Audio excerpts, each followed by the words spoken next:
মাতা বিদিশা আহা বহুত দেৰি হৈছে ওলাই আহা এতিয়া এবাৰ মোহনৰ নিচিনাকে মাতি দিছে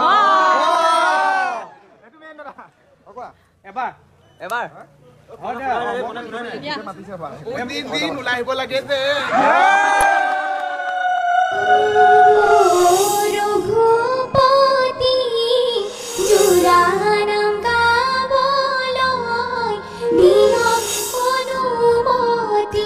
নমস্কাৰ পুনৰ এটা নতুন ভিডিঅ'লৈ আপোনালোক সকলোকে পুনৰবাৰ স্বাগতম জনাইছো বিবাহ পাকত আবদ্ধ হ'ল জনপ্ৰিয় অভিনেতা দীপজ্যোতি কেওট হয় আপোনালোকে ঠিকই শুনিছে বেহাৰবাৰী আউটপোষ্ট ধাৰাবাহিকখনৰ জৰিয়তে অসমবাসীৰ মাজত বিশেষভাৱে খ্যাতি লাভ কৰা মোহন খ্যাত অভিনেতা দীপজ্যোতি কেওট বিয়াত বহিল বৃহস্পতিবাৰে জনপ্ৰিয় ধাৰাবাহিক বেহাৰবাৰী আউটপোষ্টৰ কে মোহনজ্যোতিৰ অন্যতম চৰিত্ৰ মোহনক চিনি নোপোৱা মানুহ হয়তো অসমত নোলাব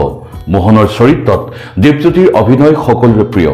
এই চৰিত্ৰটোৰ জৰিয়তেই অসমবাসীৰ আপোন হৈ পৰিছিল মৰমৰ অভিনেতাগৰাকী নগাঁৱৰ তেলিয়া পহুকটা গাঁৱৰ নিজ বাসগৃহতে সম্পন্ন হ'ল দীপজ্যোতি কেওটৰ বিবাহ অনুষ্ঠান শনিবাৰে আয়োজন কৰা হৈছে অভ্যৰ্থনা অনুষ্ঠান দীপজ্যোতি কেওটৰ কন্যাগৰাকীৰ নাম হৈছে বিদিশা ভূঞাৰ সৈতে নৱজীৱনৰ পাতনি মেলিলে আপোনালোকৰ সকলোৰে মৰমৰ জনপ্ৰিয় অভিনেতা মোহন অৰ্থাৎ দীপজ্যোতি কেওট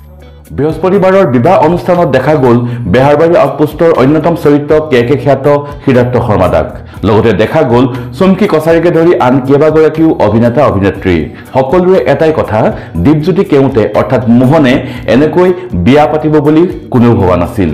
বহুত ৰখি আছিলো মোহনৰ বিয়াৰ কাৰণে আৰু কি যে বিয়া পাতিব সঁচাকে শক মানে ভবা নাছিলো কি এনেকে হকে ইমান সোনকালে বিয়া পাতিব মানে দেৰিকে পাতিব বুলি ভাবি আছিলো কিন্তু মানে অপেক্ষা আছিল কিন্তু তাৰ বিয়াৰ কেতিয়া পাতিব আমাৰ চেনেলৰ তৰফৰ পৰা দীপজ্যোতি কেওটলৈ যুৱ জীৱনৰ বহুত বহুত শুভেচ্ছাৰ লগতে অভিনন্দন জ্ঞাপন কৰিছো